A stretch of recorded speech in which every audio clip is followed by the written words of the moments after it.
जय गुरु जी, शुक्राना गुरु जी का बहुत बहुत शुक्राना and happy new year to everyone. गुरु जी सबको बहुत बहुत ब्लेस करे और सर्वत का भला हो। सो गुरु जी के इतने कहते हैं ना अपरंपार कृपा है, गुरु जी की इतनी अपरंपार कृपा है कि उनका जो बखान है वो तो मैं कर ही नहीं सकती। सो बहुत बहुत बहुत शुक्राना गुरु जी का।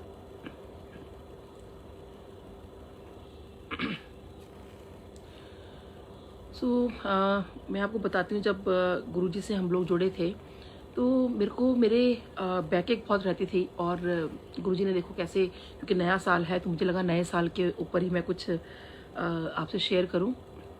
तो कैसे गुरुजी ने मेरे को नए साल पर मेरा बैक एक ठीक किया मुझे डांस करवा कर। तो 2005 की इवनिंग थी और 2006 आने वाला था। तो मैं दूर खड़ी हुई थी क्योंकि डॉक्टर्स ने मुझे मना कर दिया था कि आप डांस कभी नहीं कर सकती, क्योंकि मेरा बैक एक बहुत ज़्यादा सीवियर हो गया था। तो थोड़ा शॉर्ट करके बता रही हूँ मैं।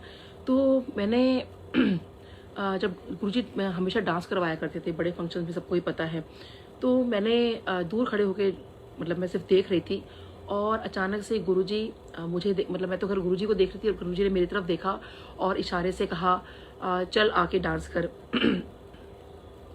तो मैंने मतलब मुझे विश्वास नहीं हो रहा था कि गुरुजी मुझे बुला रहे हैं। और फिर गुरुजी ने 3-4 बार जब मुझे बोला कि आके डांस कर, तो डेफिनेटली मैंने बहुत डांस किया गुरुजी के सामने। और गुरुजी का इतना शुक्राना है कि गुरुजी ने जब वो डांस करवाया, जब मेरी वो बैक एक थी, और उसके बाद मेरे को आज तक कभी बैक एक नहीं हुआ। बैक एक हुआ वो भी थोड़ी अपनी गलतियों की वजह से, लेकिन जैसे डॉक्टर्स ने क्या दिया था कि आपका चलना भी मुश्किल है और डांस तो अब आप भूल जाओ।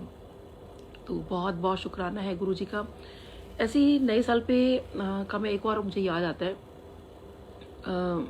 जिस वक्त हम लोग जिस दिन की ये बात है, ये तो उस दिन गुरु वहाँ इतना धुंध थी, इतना बिल्कुल ऐसा माहौल था मैं आपको बता नहीं सकती, वो बयान नहीं कर सकती। इतना फॉग, ऊपर इतना बड़ा शिवलिंग और अंदर गुरुजी, जैसे सच में शिवलोक में आ गए हूँ। बहुत सुंदर वहाँ का माहौल। और एक बार क्या हुआ, जब गुरुजी ने चोला छोड़ दिया तो डेफिनेटली हम लोग बहुत परेशान हो गए थे और बहुत ऐसे लगने लगा था कि अब हम लाइफ में करेंगे क्या, कि गुरुजी के जाने के बाद तो ऐसे गुरुजी तो देखिए कहीं नहीं गए हैं, गुरुजी तो यही हैं। लेकिन जब गुरुजी ने चोला छोड़ा तो हमें दिमाग में बस यही आया कि अब हम मतलब क्या करें। तो मुझे याद है किसी हम लोग नए साल पे गुरुजी के साथ ही नया साल मनाया करते थे। तो जब उस साल का नया साल आया, जब गुरुजी फिजिकल फॉर्म में नहीं थे, तो मेरी सिस्टर ने मुझे कहा कि दीदी मैं ना कभी 5 स्टार्स वगैरह में, क्योंकि बहुत being from a very conservative family, mummy हमें कभी जाने नहीं देते थे। तो मेरी सिस्टर ने मुझे कहा कि दीदी आप तो बहुत जाते रहते हो, तो आप ना मेरे को नए साल का किसी 5 स्टार होटल के अंदर देखना है कि कैसे प्रोग्राम होता है। तो हस्बैंड ने उस दिन सारा अरेंज कर दिया कि चलो ठीक है, उसको बुला लो और हम उसको वहाँ से पिक कर लेंगे, और लेकिन उससे पहले हम लोग बड़े मंदिर जाएंगे। तो हम लोग बड़े मंदिर गए। 10 बजे वहाँ फ़ोन आना शुरू हो गया कि आपकी बुकिंग हो गई है, तो आप टाइम से पहुँच जाना, क्योंकि बहुत ज़्यादा रश हो जाता है फिर। तो हम जब लोग फटाफट, प्रॉपर लंगर तो शुरू में नहीं मिलता था उस टाइम, आई थिंक कचौड़ी या कुछ आलू की सब्जी मिल रही थी खाली। तो हम लोगों ने कहा फटाफट इसको खा लेते हैं, और खाकर हम लोगों को, क्योंकि न्यू ईयर सेलिब्रेशन के लिए 5 स्टार जाना था और सिस्टर को भी पिक करना था।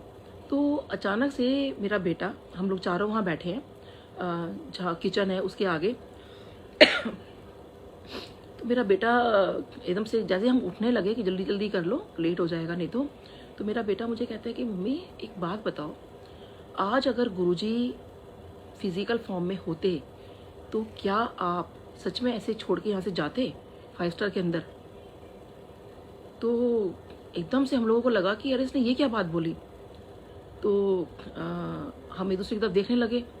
तो हमने कहा कि बेटा अब तो बुकिंग हो गई है, अब तो मतलब देखो हमारी वेट भी कर रहे हैं। तो कहते हो मैं सच बताना कि आप क्या सच में ऐसे जाते क्या, अगर गुरुजी यहाँ पे फिजिकल फॉर्म में होते, तो गुरुजी होते तो इसका मतलब आप ये मान के चल रहे हो कि गुरुजी अब यहाँ नहीं है। देखिए छोटा सा बच्चा कैसे ना, कि हमें बच्चे कभी छोटे भी हमें बड़ी बड़ी सीख दे देते हैं।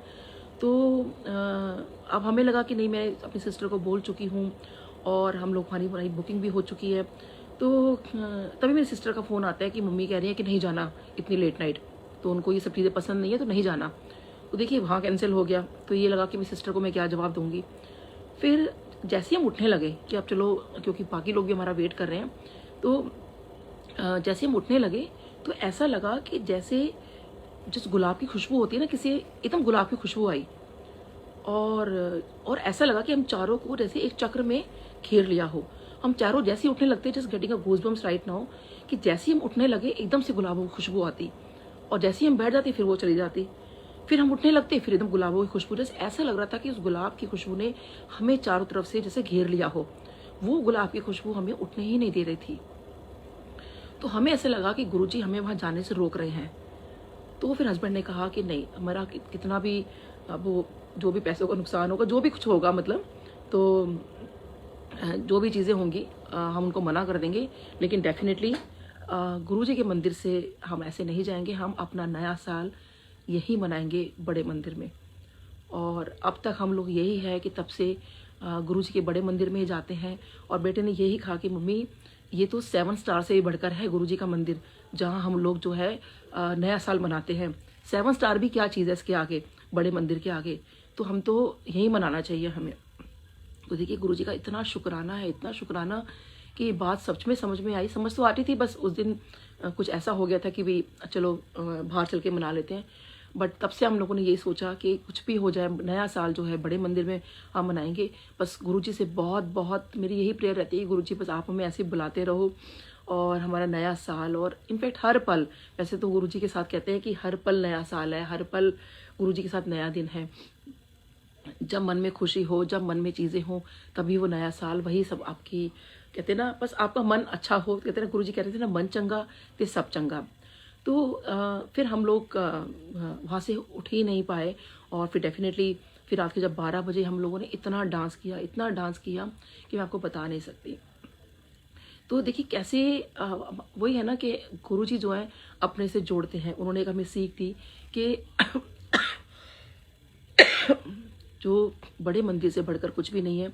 इस बार भी जब हम लोग बड़े मंदिर में थे, तो हंसराज हंसी का लाइव प्रोग्राम चल रहा था। तो उन्होंने भी एक बात बोली कि दुनिया क्लब में मना रही है, दुनिया क्लबों में जाती है, होटल्स में जाती है, पता नहीं कहाँ कहाँ जाती है, लेकिन जो यहाँ मना रहा है असल ब्लेसिंग तो उसको मिल रही है। तो वहाँ क्या रखा है, यहाँ आप कहते हैं ना मौजें लो गुरुजी की। तो देखिए हमें क्या चाहिए ज़िंदगी के अंदर, हमें यही है कि ये जो लाइफ है हमारी बहुत अच्छे से हमारी गुजरे। और लाइफ अच्छी से गुजरने का जो मतलब कहते हैं ना कि एक वो कैसे गुजरे, तो मेरे को तो लगता है कि अगर हम गुरुजी से जुड़े रहें, उनकी चीज़ों से जुड़े रहें, तो आई थिंक लाइफ आपकी बहुत ही ईजी हो जाएगी। हालांकि लाइफ ईजी नहीं होती है, किसी की भी लाइफ ईजी नहीं है, मेरी भी लाइफ ईजी नहीं है। और अभी कुछ टाइम पहले मैं बहुत ही टफ टाइम से गुजरी हूँ।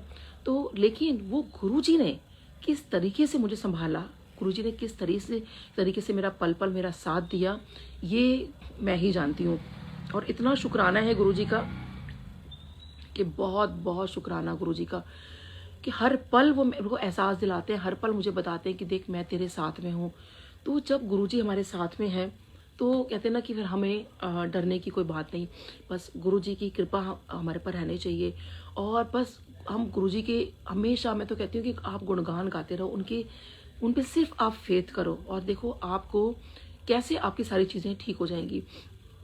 और देखिए गुरुजी हम वैसे एक शब्द है कि गुरुजी, लेकिन बिलीव मी कि वो भगवान है सच में। मतलब हम कितनी चीज़ें मुझे आज भी हमसे याद आती हैं, तो मैं कहती हूँ गुरुजी उस टाइम आपने एक भुलाके में हमें डाल दिया कि एक आप लीला रचते थे कि हम सब भूल जाया करते थे, लेकिन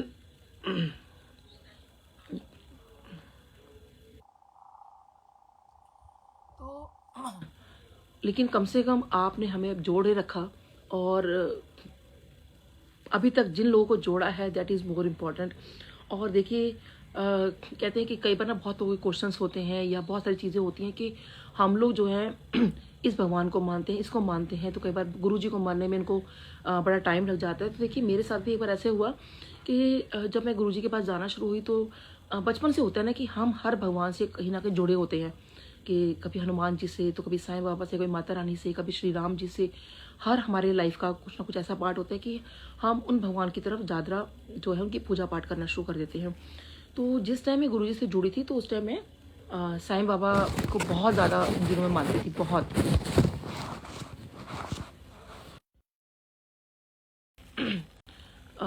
मेरे घर के पास ही मंदिर साईं बाबा का। तो मैंने पहले मैं साईं बाबा के मंदिर डेली जाना होता था मुझे। तो जब गुरुजी के मंदिर भी हम लोग जाया करते थे तो ये होता था कि मुझे साईं बाबा मंदिर पहले जाना है।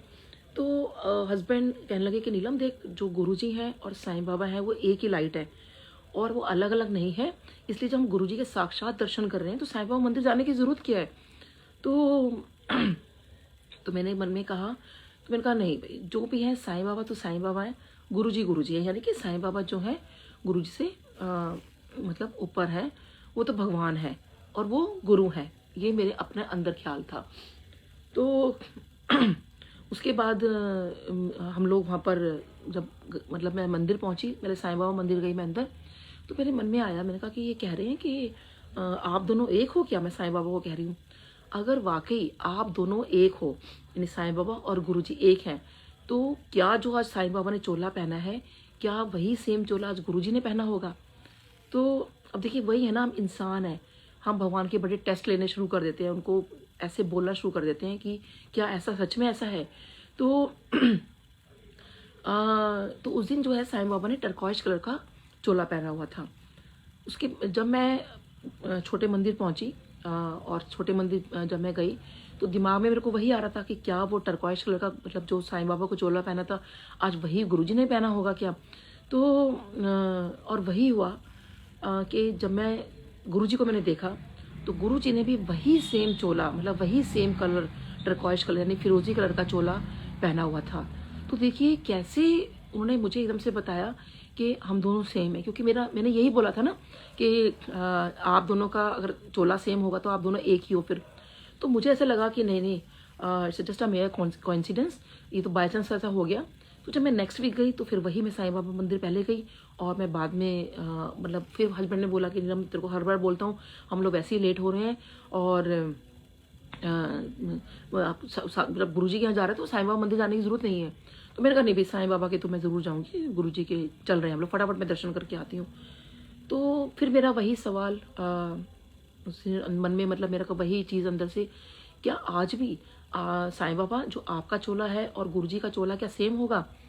तो वही है ना, इंसान है भगवान का, हर बार टेस्ट, तो मतलब मन में ऐसे ख्याल आते हैं कि क्या आप सच में ऐसा ऐसा हो सकता है क्या। तो आप मानोगे उस दिन साईं बाबा ने ऑरेंज कलर का साटिन में एक कुछ चोला पहना हुआ था, उसमें कुछ सेल्फ कुछ डिज़ाइन बना हुआ था, जो सेम चोला, मतलब कुछ भी डिज़ाइन में कोई फ़र्क नहीं, कुछ भी चीज़ फ़र्क नहीं, वही सेम चोला गुरुजी ने पहना हुआ था। तो देखिए कितना क्लियर मुझे बता दिया कि they both are same. In fact मुझे ड्रीम में भी आके मुझे बता दिया कि साईं बाबा ने वाइट चोला पहना है तो गुरुजी ने भी वाइट चोला पहना है। तो ऐसे ही मेरी सत्संग में कहीं चीज़ें, एक आंटी हैं कुकी आंटी, मैं उनको ये बात बता रही थी। तो वो कहती हैं कि तुम्हें पता है कि एक बार क्या हुआ कि मैं साईं बाबा मंदिर जाया करती थी, मैं साईं बाबा की बहुत बड़ी भक्त रही हूँ, आंटी ने कहा। और कहती हैं कि मैं साईं बाबा को मतलब कहती थी कि साईं बाबा अगर आप फिज़िकल फॉर्म में होते तो मैं आपके लिए ना बड़े सुंदर सुंदर चोले बनाती आपके लिए।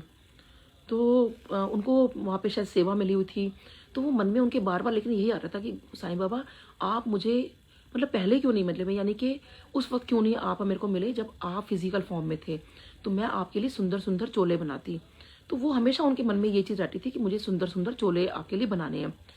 तो देखिए कहती है कि जब मैं गुरुजी के पास जाना शुरू किया और उनको ये सेवा मिली आंटी को कि आप गुरुजी के जो है चोले बनाओगे, तो देखिए कैसे वो उन्होंने साईं बाबा मंदिर में ये बात बोली कि मुझे चोले बनाने हैं आपके, और ये गुरुजी के यहाँ उनको सेवा मिल जाती है चोले बनाने की। और ऑब्वियसली उन्होंने फिर गुरुजी के बहुत सुंदर सुंदर चोले बनाए। तो कैसे मतलब एक काउंटर कंफर्म भी मुझे किया। और ऐसे ही हुआ कि एक बार मैं कोई सत्संग सुन रही थी तो मन में आता नहीं कि क्या सच में मतलब कहीं वो कोइंसिडेंस तो नहीं था हमारी बातों के लिए। तो ऐसे में जब सत्संग सुनी थी तो कोई एक आंटी हैं, वो सत्संग शेयर कर रहे थे, तो वो कहती हैं कि अपनी एम्प्लॉय को कहती हैं कि हमारे एक गुरुजी हैं तो उनसे जाके अरदास कर। तो वो जो उनकी एम्प्लॉय थी वो साईं बाबा की बहुत बड़ी भक्त थी। तो वो कहती थी कि जब साईं बाबा को मैं इतना मानती तो किसी गुरु के पास क्यों जाऊँ। लेकिन वो कहने लगी मेरे को ये इतना कह रही है तो उनकी बात मैं मान लेती हूँ, चलो मैं चली जाती हूँ उनके पास। तो जब वो गुरुजी के आगे गई और माथा टेका तो वो कुछ नहीं बोली। तो आंटी ने कहा कि अरे तुमने क्यों कुछ बोला क्यों नहीं इनको? तो कहती है कि वो गुरुजी कहाँ थे, वो तो साईं बाबा बैठे हुए थे। तो आपने तो कहा था कि वो तो गुरुजी से कुछ बोला, लेकिन वहाँ तो साईं बाबा बैठे हुए थे, मैं उनसे क्या बोलती, मैं तो उनको ऑलरेडी मैं तो रोज़ ही उनको बोलती हूँ। तो देखिए मेरे को भी हर तरीके से गुरुजी ने, साईं बाबा ने काउंटर कंफर्म करा दिया। फिर ऐसे ही एक दिन मुझे ड्रीम आया, जब ये पहले का जब मैं बता रही हूँ, कहीं मेरे मन में फिर भी डाउट था कि सच में सॉरी गुरुजी, लेकिन इंसान है ना, एक ह्यूमन एरर तो रहता ही हमेशा। तो मेरे मन में फिर भी डाउट था कि सच में जो गुरुजी हैं मतलब वो डिवाइन लाइट है, यानी कि वो भगवान के रूप में है, मतलब साईं बाबा से भी ऊपर है क्या? मतलब ये मन में कई बार बहुत सारी चीज़ें मेरे आती रहती थी। तो एक दिन मुझे ड्रीम आता है, साईं बाबा ने मुझे साक्षात दर्शन दिए उस दिन, और उस दर्शन में मुझे बताया, साईं बाबा कहते हैं कि तेरे को पता है, क्योंकि मैं साईं बाबा को बहुत ही मानती आई, मतलब अभी भी मानती हूँ। तो उस टाइम में बहुत साईं बाबा को हमेशा मैं अपना बेस्ट फ्रेंड मानती आई हूँ। वैसे मैं हर भगवान को अपना बेस्ट फ्रेंड मानती आई हूँ बचपन से ही, क्योंकि आप एक भगवान है जो आपके बेस्ट फ्रेंड है, जिनसे आप सारी बात दिल से मतलब दिल खोल के सब कुछ बोल सकते हो। कई बार आप अपने बेस्ट फ्रेंड से भी नहीं बोल सकते हो, बहुत सारी लाइफ में ऐसी चीज़ें हो जाती हैं, बट भगवान से आप सब कुछ बोल सकते हो। तो मुझे बचपन से लगता था कि भगवान से ज़्यादा अच्छा बेस्ट फ्रेंड आपका कोई नहीं हो सकता। तो उसके बाद मैंने देखती हूँ कि मैं साईं बाबा को कहती हूँ कि साईं बाबा मुझे, मैं शिरडी आ रही हूँ इन ड्रीम, तो आप मुझसे मिलने आ जाना। तो मैं देखती हूँ साईं बाबा मिलने नहीं आते, तो मैं कहती हूँ चलो मैं ही चली जाती हूँ अपने फ्रेंड के पास, साईं बाबा के पास। तो जब मैं उनके पास जाती हूँ साईं बाबा से मिलने के लिए, तो साईं बाबा लेटे हुए हैं, उनकी तबीयत ठीक नहीं है। तो मैं कहती हूँ कि साईं बाबा क्या हुआ? तो वैसे ही लेटे हुए, तो एकदम से मुझे कहते हैं, नहीं, मैं उनसे कहती हूँ कि अरे साईं बाबा को, मेरे दिमाग में एकदम बात आती है कि साईं बाबा को तो गुरुजी के बारे में सब कुछ पता होगा, ये तो सब कुछ जानते हैं साईं बाबा। तो क्यों ना मैं साईं बाबा से ये बात पूछूं कि ये गुरुजी कौन है, मतलब क्या है गुरुजी। तो मैं साईं बाबा से कहती हूँ कि साईं बाबा ये बताओ ये गुरुजी है कौन? तो साईं बाबा मुझे कहते हैं, मुस्कुराते हैं और कहते हैं कि तूने तो पता नहीं अपने मतलब ज़िंदगी में, अपने इसी जन्म में इतना अच्छा कर्म तूने किया है, इतना अच्छा तूने कर्म किया है कि तू उनके दर्शन भी कर पाई है। तेरा एक कोई बहुत ही ज़्यादा अच्छा कर्म हो गया था जो तू उनके दर्शन कर पाई है। तो मैं कहती हूँ अच्छा, और कहते हैं हाँ, और तेरे को पता है कि वो तेरे गुरुजी हैं, वो मेरे से भी 42 बार्स ऊपर है। तो ये बात तो मुझे समझ में नहीं आती कि 42 बार्स ऊपर का क्या मतलब हुआ, साईं बाबा ने ऐसा क्यों कहा। मतलब ये मैं जब सो के उठी तो मैं सोच में पड़ गई कि साईं बाबा क्या कहना चाहते हैं, कि 42 बार्स ऊपर का क्या मतलब है। तो मैंने कई लोगों को अपना सत्संग शेयर किया। तो एक दिन क्या हुआ कि मेरे पास कोई पेशेंट आए, तो संगत के थे, तो उनका मैं रूट कैनाल ट्रीटमेंट कर रही थी, उनके बेटे का। तो वो कहते हैं कि आंटी आपको पता है कि जो साईं बाबा हैं वो जो हमारे गुरुजी हैं वो साईं बाबा से 42 योजन ऊपर हैं। तो मैंने कहा अच्छा, तो मतलब कहते हैं आंटी आप योजन का मतलब समझते हो, एक योजन कितना बड़ा होता है, कि एक समुद्र, जैसे जब हनुमान जी ने 100 योजन का समुद्र लांगा था, तो सोचिए 42 योजन कितना ज़्यादा मतलब एक हाई उसमें होगा मतलब। तो मैंने कहा हाँ। तो he was trying to convince me कि आपको पता है कि ये बात सच है। तो और आपको पता है कि एक डॉक्टर आंटी हैं, और मतलब कि उनको भी ये ड्रीम आया है कि 42 बार्स जो है गुरुजी साईं बाबा से ऊपर है। तो मैंने कहा अच्छा, तो अब तुम्हें पता है कि वो जो डॉक्टर हूँ मैं मतलब मैं खुद वो डॉक्टर हूँ जिनको वो ड्रीम आया था। तो सोचिए कहाँ वो पेशेंट और डॉक्टर को इकट्ठा मिला दिया कि दोनों एक दूसरे से वो ड्रीम शेयर कर रहे हैं और एक दूसरे को बता रहे हैं कि वाकई जो 42, यानी कि किसी और को ये चीज़ दिखाई, 42 योजन दिखाया उस बच्चे को, और मुझे दिखाया 42 बार्स ऊपर है। तो देखिए कितना शुक्राना गुरुजी का कि कैसे वो काउंटर कंफर्म कराते हैं और बताते हैं कि वो एक ही लाइट है, वो सब कुछ है। और जो गुरुजी है वो तो हमारे मतलब कहते हैं कि महाशिव है, जिसे कहते हैं ना कि ही इज़ द मतलब सुप्रीम ऑफ दिस यूनिवर्स, तो वो सुप्रीम है। तो ऐसे ही क्या हुआ कि अब एक बार जैसे मैंने बताया कि हर बार हमारा डिफरेंट भगवान से थोड़ा मतलब कहीं का जुड़ाव ज़्यादा हो जाता है। तो ऐसे मैं कृष्ण जी को बहुत मानने लगी थी, इस्कॉन टेम्पल जाना और सब कुछ, मतलब इस तरह से बहुत मेरा हो गया था उस तरफ इंक्लिनेशन। तो फिर वही हुआ, गुरुजी के पास जाने के बाद मेरा सब कुछ छूट गया। पहले मैं मंदिर ज़रूर जाया करती थी, डेली हमारा रूटीन था, चाहे बीमार हो, चाहे कुछ भी हो जाए, चाहे आंधी हो तूफान हो, हमें मंदिर ज़रूर जाना है, पर ये हमारा रूटीन था। तो मेरा मंदिर जाना छूट गया, इस्कॉन टेम्पल जाना छूट गया, मेरा हर जगह जाना छूट गया। सिर्फ हमने गुरुजी का दर पकड़ लिया था और सिर्फ हमारा मन ही मेरा गुरुजी के यहाँ लगता था। तो ऐसे ही मैं एक बार ड्रीम में सोच रही हूँ कि अरे मेरे कृष्ण जी कहाँ गए, मेरे कृष्ण जी कहाँ गए। तो वहाँ पर मैं देखती हूँ कि एक अघोरी बाबा वहाँ बैठे हुए हैं और मुझे अभी भी उनका एकदम चेहरा याद आ रहा है। तो बहुत उनके चेहरे पे तेज है और वो, मैं उनसे पूछ रही हूँ कि बाबा आपने मेरे कृष्ण जी को देखा है, मेरे श्री कृष्णा को देखा है? तो वो कहते हैं कि एकदम मुस्कुराते हैं और कहते हैं तेरे को नहीं पता तेरे श्री कृष्णा कौन है? तो मैं कहती हूँ कौन है? कहते हैं अरे वो जो तेरे गुरुजी हैं वही तो श्री कृष्णा है। तो मैं कहती हूँ अरे गुरुजी श्री कृष्णा है? तो देखिए यहाँ भी मुझे आंसर मिला कि जो भगवान कृष्ण है वो ये अघोरी बाबा ने मुझे ड्रीम में बताया। फिर ऐसे क्या हुआ एक बार कि जैसे मैंने बताया कि मैंने माता रानी को मैं बहुत ज़्यादा मैं मानती रही, अभी भी मानती हूँ। तो मैं सोचती हूँ कि मुझे ना गुरुजी का सत्संग करना है। तो कोई एक बेसमेंट है, तो वहाँ मैं एक सोचती हूँ कि गुरुजी का यहाँ छोटा सा स्वरूप लगा देंगे, कुछ करेंगे। तो मैं देखती हूँ कि वहाँ पर माता रानी का स्वरूप पड़ा हुआ है, मूर्ति सी पड़ी हुई है। तो मैं कहती हूँ अरे मुझे तो गुरुजी का सत्संग करना था, माता रानी कैसे आ गई? तो मुझे ना अंदर से बहुत गिल्ट फील होता है कि माता रानी ज़रूर मेरे को मतलब अब बोलने आई है कि मतलब गुरुजी के मतलब जाने के पीछे मतलब हमें मानना छोड़ दिया तूने। मतलब अंदर से मुझे बहुत गिल्ट हो रहा है ड्रीम के अंदर, और वैसे भी मुझे बहुत गिल्ट होता रहता था मतलब वैसे भी। तो अब होता क्या है कि फिर मैं देखिए, मुझे इससे पहले तीनों माताएं कभी भी एक बार में साक्षात नहीं दिखाई दी। उस दिन तीनों माताएं मेरे को साक्षात रूप में तीनों दिखाई दी मेरे को। और मैं देख रही हूँ तो वहाँ पे कोई यज्ञ हो रहा है, हवन हो रहा है। तो वो तीनों माता रानी वहाँ पे बैठी हुई हैं और वहाँ पे कुछ ऐसा है कि कुछ संगत है, कुछ लोग हैं जो माता रानी के दर्शन के लिए खड़े हुए हैं। तो जब मेरा नंबर आता है तो अचानक से मैं देखती हूँ कि जो तीनों माता रानी हैं वो तीनों एक हो जाती हैं।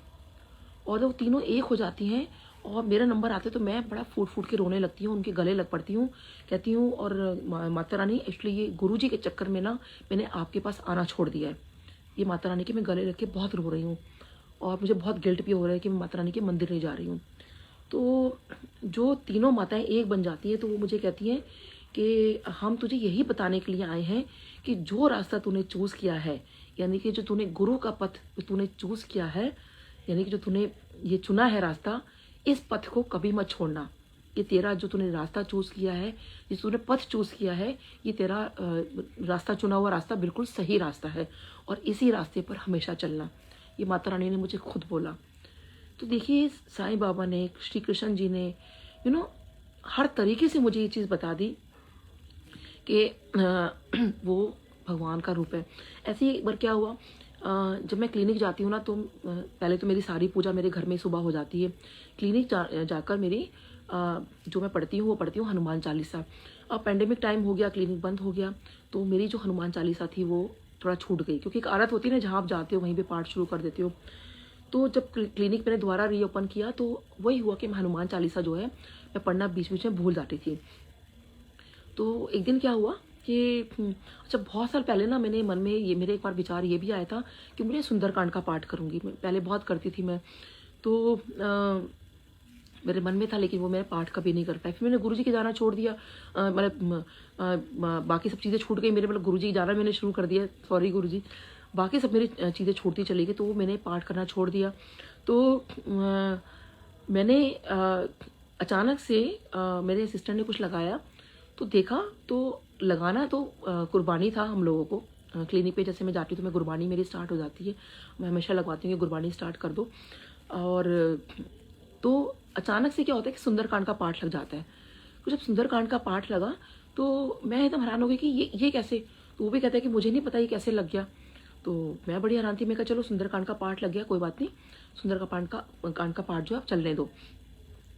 तो अब वो पाठ चला और सोची उस दिन वो ट्यूसडे था। उसके बाद फिर वही हुआ कि अगले ट्यूसडे को फिर वही हुआ कि हम लोग लगा कुछ और रहे थे और अचानक से हनुमान चालीसा चल पड़ी। तो मुझे लगा कि हनुमान जी से मैंने माफ़ी मांगी कि हनुमान जी प्लीज़ मुझे माफ़ करना, मैंने मतलब मैं आते ही अब मेरे को गुरबानी मतलब होता है ना एकदम वही आदत पड़ गई है सुनने की, और मैं आपकी चालीसा का पाठ नहीं कर पाती हूँ। हालांकि मेरे को कई बार ऐसा होता था कि हनुमान जी याद भी दिलाते थे कि मेरी चालीसा पढ़नी है, और मैं याद रहता तो मैं पढ़ लेती थी, लेकिन मैं भूल जाया करती थी। उस दिन हनुमान चालीसा चलनी शुरू हो गई, तो मेरे एक पेशेंट बैठे हुए थे, तो मैं इतनी ओवरवेल्म्ड हो गई बताने के लिए, तो मैंने उनको ही बताने शुरू किया कि देखो कैसे ये चीज़ हुई मेरी लाइफ में कि मैंने पाठ करना तो नहीं हुआ, फिर पिछले बार ये चल गया, इस बार ये चल गया। तो वो कहने लगे कि डॉक्टर साहब मैं मानता हूँ आपकी बात को, ये बात बिल्कुल सच है। कहते हैं हमारे साथ तो खुद भी ऐसा हुआ है। कहते हैं हुआ क्या कि मेरी सिस्टर ने अचानक से कहा कि चलो आज ना बड़े मंदिर चलते हैं, आज लंगर वहाँ करेंगे। तो कहते हैं मेरी सिस्टर की क्या आदत है कि शाम को हम तो कैसे गुरु जी को मानने लगे हैं, तो शाम को रोज़ ना भोग लगता है, तो वो उनको बहुत मानती हैं कृष्ण जी के बाल गोपाल वाले स्वरूप को। तो वो हमेशा बाल गोपाल जी को, जो लड्डू गोपाल जी हैं उनको भोग लगाती हैं, गुरु जी को भोग लगाती हैं, और फिर वो लंगर बनाते हैं उसको, फिर वो खाते हैं। तो अचानक जब उनका शाम को एक प्रोग्राम बन गया कि बड़े मंदिर जाना है, तो कहती हैं कि उन्होंने लड्डू गोपाल जी को कहा कि लड्डू गोपाल जी ऐसा है, आज तो खाली मैं आपको चाय प्रसाद ही लगा रही हूँ, थोड़ा सा शाम का मतलब जो नाश्ता होता है बस वही मैं आपको दे रही हूँ चाय प्रसाद। अब अगर लंगर करना हो ना, तो अब लंगर नहीं आप मैं लगाऊंगी आपको भोग, अगर आपको भी लंगर करना है तो बड़े मंदिर आ जाना, बड़े मंदिर चलो हमारे साथ। ये उन्होंने लड्डू गोपाल जी को ऐसा बोला कि आप हमेशा आप बड़े मंदिर लंगर करने आ जाना आप। तो कहते हैं डॉक्टर साहब देखो अगर वैसे देखा जाए तो बड़ी कहने वाली बात है कि हम भगवान को कहकर और जो है हम लोग बड़े मंदिर के लिए वो लोग चले गए। कहते हैं आप मानोगे डॉक्टर साहब कि जब हम बड़े मंदिर पहुंचे और जब हम लोग लंगर करने बैठे, तो जैसे 4 की थाली लगती है, तो कहते हैं 4 की जगह 3 जगह हम लोग बैठे थे और एक जगह जो खाली थी। कहते तभी कोई आंटी आई, उनके हाथ में लड्डू गोपाल जी थे, जो कहते सेम जो उनकी सिस्टर के घर में थे, और वो लड्डू गोपाल जी को वहाँ बिठा देती हैं उनके साथ में कि मैं यहाँ रख दूँ आंटी जी। और वो देख के हैरान हो जाते हैं कि अभी तो उनको हम घर पे बोलकर आए थे कि लड्डू गोपाल जी अगर आपने लंगर करना हो तो बड़े मंदिर आ जाना, और कैसे लड्डू गोपाल जी देखिए किसी के साथ भी वो बिठा सकती थी या कहीं भी हो सकता था, क्योंकि मैंने तो ऐसा कभी देखा नहीं मंदिर में। लेकिन किसी ने कहा कि हाँ कोई आंटी लेकर आती है, लेकिन उनके साथ ही चीज़ होनी कि लड्डू गोपाल जी का वहाँ बैठ के लंगर में उनके साथ बैठना। तो ये क्या दर्शाता है कि भगवान कृष्ण खुद लंगर करने गुरु जी के मंदिर पहुँचे। तो वो कहते हैं इसलिए मैं मानता हूँ कि कहीं ना कहीं डॉक्टर साहब गुरु जी में इतनी पावरफुल है, इतने पावरफुल हैं गुरु जी। उनका तो कहते हैं ना कि कोई मतलब कोई बखान मैं कर ही नहीं सकती, उनका वर्णन तो किया ही नहीं जा सकता कि गुरु जी हमारे क्या हैं। और देखिए गुरु जी हमारे भगवान हैं। ऐसे ही मेरे एक नेबर, तो बहुत सालों से मेरे नेबर जहाँ पहले रहते थे वहाँ भी, फिर जहाँ हमने शिफ्ट किया वहाँ भी, और यहाँ बिल्कुल हमारा आमने सामने। तो अ, अब वो एक बार मुझे मिले, मतलब नहीं सॉरी हमारे घर में सत्संग था, तो उनको मैंने नहीं बुलाया, और बाकी अपने और लोगों को, नए लोगों को बुलाया, जैसे गुरुजी कह रहे थे नए संगत को जोड़ो, तो उनको मैंने नहीं बुलाया, क्योंकि मुझे लगता था कि नहीं ये बहुत मतलब बहुत एटीट्यूड वाले हैं, आईपीएस ऑफिसर हैं थे वो, और बहुत एटीट्यूड वाले। तो ये मतलब उनको देखने से लगता नहीं है कि ये कोई गुरु को मानते होंगे, तो उनको मैंने नहीं बुलाया। तो अगले दिन होली थी, वो हमारे घर आए और रंग लगाने के लिए। तो रंग लगाने जब आए तो उनको मैंने बैठने के लिए कहा, तो ऑब्वियसली सारा सामान हमने हटाया हुआ था, खाली एक ही सोफ़ा पड़ा था जिसमें हमने गुरुजी की गद्दी लगाई थी। तो उनको मैंने एकदम से कहा, मैंने कहा आप इस पर बैठ जाइए। तो मैंने उनको कहा कि आप ना बहुत लकी हो, क्योंकि कल हमने गुरुजी का दरबार लगाया था, तो देखिए आप सबसे पहले आप ही इस पर बैठे हो। तो कहते कौन से गुरुजी? तो गुरुजी का स्वरूप लगा हुआ था, तो उनको मैंने कहा ये वाले गुरुजी। तो कहते हैं अरे आप इन गुरुजी के पास जाते हो? तो मैंने कहा मतलब आप भी? तो कहते हैं हाँ डॉक्टर साहब मैं तो बहुत सालों से जा रहा हूँ। तो मुझे तो बहुत क्यूरियोसिटी हो गई, तो क्या आप बताइए गुरुजी के बारे में कुछ। तो उन्होंने कहा डॉक्टर साहब आज तो त्यौहार है, घर पे भी गेस्ट आने वाले हैं, तो फिर कभी। तो हालांकि उनका मिलना बड़ा मुश्किल होता था, क्योंकि उनकी इतनी ड्यूटी बहुत मतलब क्योंकि बीइंग एन आईपीएस ऑफिसर तो बहुत टाइट शेड्यूल रहता था उनका। तो कई बार मैं शाम को वेट करती थी, मैं वॉक करा करती थी कि वो आए तो मैं कभी मतलब कुछ गुरुजी के बारे में पूछूं। और वो एक दिन वही हुआ, वो आए तो मतलब बहुत सारे उनके साथ मतलब पुलिस वाले होते थे और काफ़ी लोग होते थे। तो लेकिन मेरे मन में बहुत क्यूरोसिटी थी कि गुरुजी के बारे में मुझे कुछ जानना था उनसे। तो मेरे को एकदम से वो भी रुके और कहते हैं कि डॉक्टर साहब आप ही बताओ गुरुजी को आप क्या समझते हो? तो मैंने कहा नहीं भाई, गुरुजी वैसे तो सब कुछ ही हैं, महापुरुष हैं, गुरुजी हैं। कहते हैं आपको पता है गुरुजी भगवान हैं। तो मैं एकदम से मैंने कहा गुरुजी, मैंने कहा हाँ नहीं वो तो मुझे मालूम है। कहते नहीं, वो सच में भगवान है। तो मैं बहुत हैरान थी कि जिस आईपीएस ऑफिसर को मैं इतना एटीट्यूड वाला समझ रही थी, जो मैं समझ रही थी कि ये तो किसी को मान ही नहीं सकते, वो गुरुजी को कह रहे हैं कि वो भगवान है।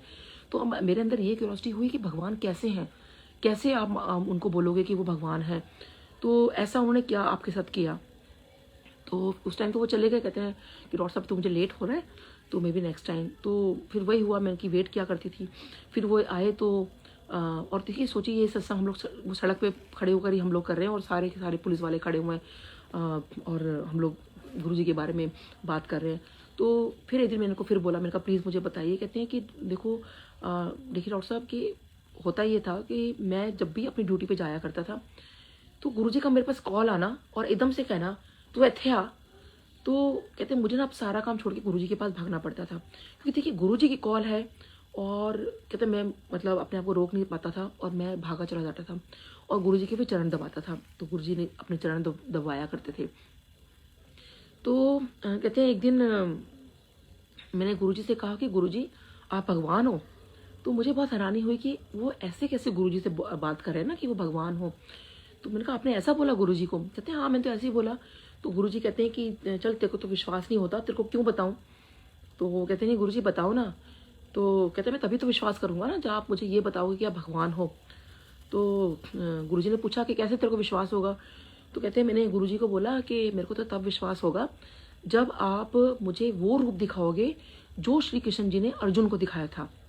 और देखिए आप सब जानते हो कि भगवान श्री कृष्ण ने अर्जुन को क्या रूप, अपना विराट रूप दिखाया था, कि अपना एक्चुअल रूप दिखाया था। तो गुरुजी हंस पड़े कि तू चल तेरे को तो विश्वास नहीं है, मैं नहीं दिखाता। तो कहने लगे ठीक है गुरुजी, जब तक आप मुझे वो रूप नहीं दिखाओगे मैं भी आपको नहीं मानूंगा। तो फिर कहते हैं लेकिन देखिए वो तो सब कुछ जानते हैं। और कहते हैं एक बार ऐसे ही क्या हुआ कि मैं तो इस बात से बहुत वो हो गया था कि गुरुजी मुझे हर बार बुलाते हैं इत्थे आ इत्थे आ। तो एक बार कहते हैं मैं कहीं गया, कहते हैं मैं वहाँ पे गया और फ़ोन की घंटी बजती है। और तो मुझे था कि मतलब फ़ोन किसका आ सकता है, क्योंकि वो बहुत ही ज़्यादा कॉन्फिडेंशियल मीटिंग थी, किसी को भी नहीं पता था कि वो कहाँ गए हैं। कहते फ़ोन की घंटी बजी और उधर से आवाज़ आती है हाँ भाई तू कित्थे है, मैं गुरुजी बोल रहा। तो वो कहते हैं मैं हैरान हो गया डॉक्टर साहब कि, और एकदम से फिर गुरुजी कहते हैं कि हाँ भाई तू जकार्ता बीच है, मतलब फलाने रूम नंबर में फलाने होटल में, जो भी उनका होटल था, जो भी रूम नंबर था। वो हैरान हो गए कि गुरुजी को कैसे पता। ये इतनी कॉन्फिडेंशियल मीटिंग थी कि उनके घर वालों को भी ये बात नहीं पता थी कि वो कहाँ गए हैं। वो टॉप सीक्रेट था, मतलब गवर्नमेंट ऑफ इंडिया का भी टॉप सीक्रेट था कि जहाँ भी वो गए थे। और जकार्ता जैसा मतलब तो उससे पहले मतलब हम लोग नॉर्मली इतना बोलने में भी नाम लेते नहीं है। तो खैर वो कहीं भी गए हों, लेकिन गुरुजी ने उनको बता दिया। और फ़ोन नंबर गया कैसे गुरुजी के पास, कि जब किसी को पता ही नहीं था कि वो जकार्ता में गए हैं। तो बस गुरुजी ने इतना कहा और फिर फ़ोन रख दिया। तो अब वो तो कहते हैं मैंने गुरुजी को इसलिए, कहते वैसे तो मैं हर चीज़ गुरुजी को बता के जाया करता था, लेकिन इस बात का मुझे डर था कि अगर मैं इतना जल्दी में जा रहा था कि अगर गुरुजी ने कह दिया कि तू इत्थे आ, तो मैं वहाँ जा नहीं पाऊंगा। तो मैं कहते मैं चुपचाप गुरुजी को बिना बताए चला गया। कहते लेकिन गुरुजी तो जान ही जाना है, उनको तो सब पता है। तो उनसे फिर मैंने पूछा और फिर वो कृष्ण जी वाली बात क्या हुई।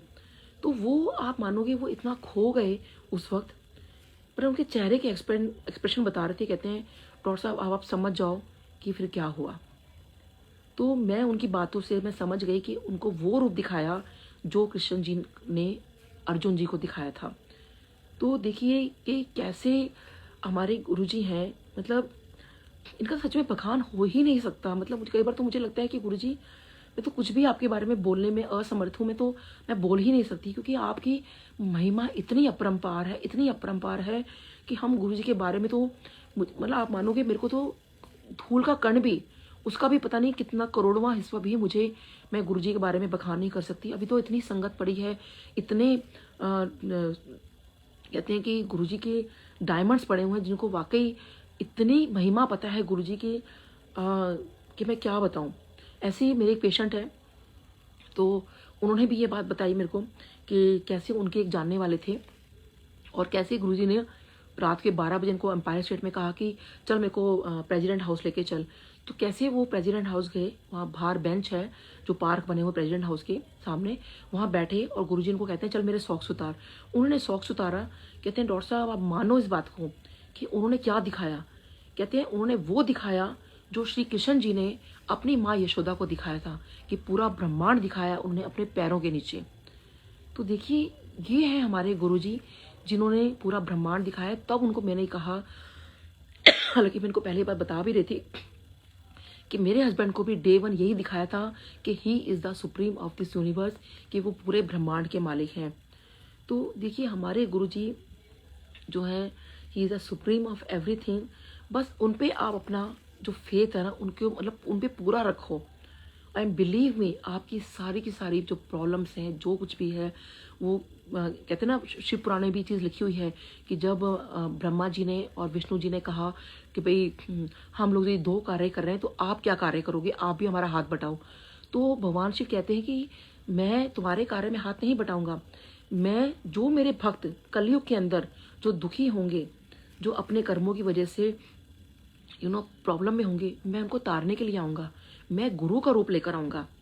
तो देखिए वही हुआ कि वो वाकई गुरु का रूप लेकर आए और हमें तारने के लिए लेकर आए और ये बात बताने आए। जैसे तो देखिए हमारे अगर हम इतिहास पढ़ें तो हर इतिहास गवाह है, हर रिलीजन के अंदर आप देख लो, हर ये नहीं कि खाली हमारे हिंदुओं में ऐसा हो रहा है, कोई बोले कि खाली हिंदुओं में भगवान होते हैं। आप हर रिलीजन उठा के देख लो, हर किसी के भगवान होते हैं। और वो भगवान जब किसी इंसान के रूप में आते हैं तो वो यही बताने आते हैं कि भगवान नाम की चीज़ है, तुम विश्वास रखो। तो अब हम गुरुजी हमें बताने आए कि वाकई भगवान नाम की चीज़ है, तुम विश्वास तो रखो। क्योंकि और देखो वो हमारे साथ बिल्कुल वैसे रहे जैसे एक कोई दोस्त होता है, कोई एक हम किसी इस नॉर्मल से बात करते हैं। तो मैं जब गुरुजी से बात करती थी तो कई बार तो मुझे फील नहीं हो रहा था कि सच में वो गुरुजी बैठे कि नॉर्मल, जैसे मुझे लगता था घर के बड़े हैं। मैं छोटी छोटी बातें गुरुजी शेयर करती थी। गुरुजी अब बच्चे के स्कूल में आज ऐसा हो गया, गुरुजी आज ऐसी बात हो गई, गुरुजी आज ये हो गया, गुरुजी क्या हम अपना घर बना लें, गुरुजी हम आज ऐसा कर लें। तो ये छोटी छोटी बातें देखा जाए तो भगवान से मतलब कई बार मुझे लगता है कि मतलब भगवान मेरे साक्षात सामने बैठे थे और मैं क्या बातें कर रही थी। तो लेकिन वही है ना, एक हमारे ह्यूमन नेचर है। क्योंकि मेरे को मन में ये आ रहा था कि हालांकि मैं गुरुजी से कुछ मांगती नहीं थी, लेकिन मुझे लगता था कि नहीं, जैसे हम आपस में घर में डिस्कस करते हैं तो वो सब बातें गुरुजी को ही पता होनी चाहिए।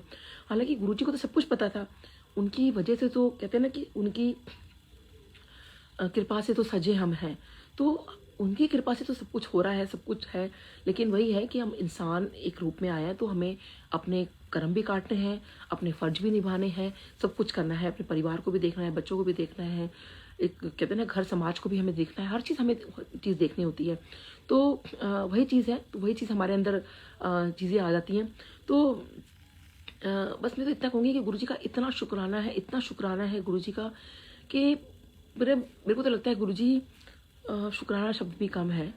और मैं जब गुरुजी का वो पल याद करती हूँ, आज मेरी गोपाल अंकल से मेरी बात हो रही थी, गोपाल सेठी अंकल से, और हम लोग यही कह रहे थे कि वो जो वक्त था वो वाकई इतना सुनहरा वक्त था, इतना सुनहरा वक्त था कि सच में मतलब हम लोगों को वाकई में जो साईं बाबा ने मुझे बोला कि तू एक ऐसा अच्छा कर्म कर गई है कि जो तेरे को गुरुजी ने दर्शन दिए। तो बहुत शुक्राना गुरुजी कि आपने मेरे उस कर्म को कबूल किया, मेरी उस पूजा को कबूल किया जो अपने दर्शन दिए। बट लेकिन कोई भी नई संगत ये ना समझे कि गुरुजी ने जिनको दर्शन नहीं दिए तो उनको कुछ गलत है। क्योंकि देखिए पता नहीं, अभी भी देखिए कितनी नई संगत है, गुरुजी साक्षात दर्शन देते हैं, सब कुछ करते हैं, और पता नहीं गुरुजी कब भगवान शिव आपके सामने किस रूप में प्रकट हो जाए। बट वही है कि हमारी वो श्रद्धा चाहते हैं और भाव चाहते हैं। तो अपनी श्रद्धा और भाव जो है वो बस बनाए रखिए। अपना मतलब कहते हैं कि उन्हीं, देखिए हमने मांगना भी उन्हीं से है, मानना भी उन्हीं को है। लेकिन अगर हम मानेंगे तो शायद हमें मांगने की ज़रूरत ही नहीं पड़ेगी। बस मैं तो ये कहती हूँ कि अपनी अरदास ज़रूर रखिए, अपने भगवान के आगे नहीं रखेंगे तो हम किसके आगे रखेंगे। लेकिन उनसे ज़िद मत करिए कि नहीं गुरुजी मुझे तो यही चाहिए, मुझे तो यही मेरे लिए ज़रूरत है। देखिए उनको पता है कि आपकी लिए ज़रूरत क्या है। आप तो शायद 1 चम्मच पानी मांग रहे हो समुद्र से, और वो तो पता नहीं समुद्र में कितनी ब्लेसिंग्स, बाल्टियाँ भर भर को देने को आपको तैयार है, इतनी ब्लेसिंग्स है उनके पास, और हम 1 चम्मच मांग रहे हैं कि हमें 1 चम्मच मिल जाए। तो ये सब समझाने के लिए बोल रही हूँ, क्योंकि बहुत कम मांगते हैं उस हिसाब से हम, और वो बहुत देने के लिए बैठे हैं हमें। तो गुरुजी से इसीलिए कहा जाता है कि उनसे मांगना नहीं है। हाँ, अपनी सारी जो आपकी बातें हैं, आपके देखिए मन में, मैं कहती हूँ ना, मैं बचपन से अपनी जितनी भी मेरे को कोई दुख तकलीफ होती है, जो भी मेरे को बातें होती है, जो कुछ होता है, मेरे को सब कुछ भगवान को बताना होता है। और बिलीव में, जब आप भगवान के आगे, जब गुरु जी के आगे आप सब कुछ अपना दिल खोल के आप रख दोगे ना, तो एक तो आपका मन भी हल्का हो जाएगा, और दूसरा गुरु जी जो है उसका बेस्ट सॉल्यूशन देंगे।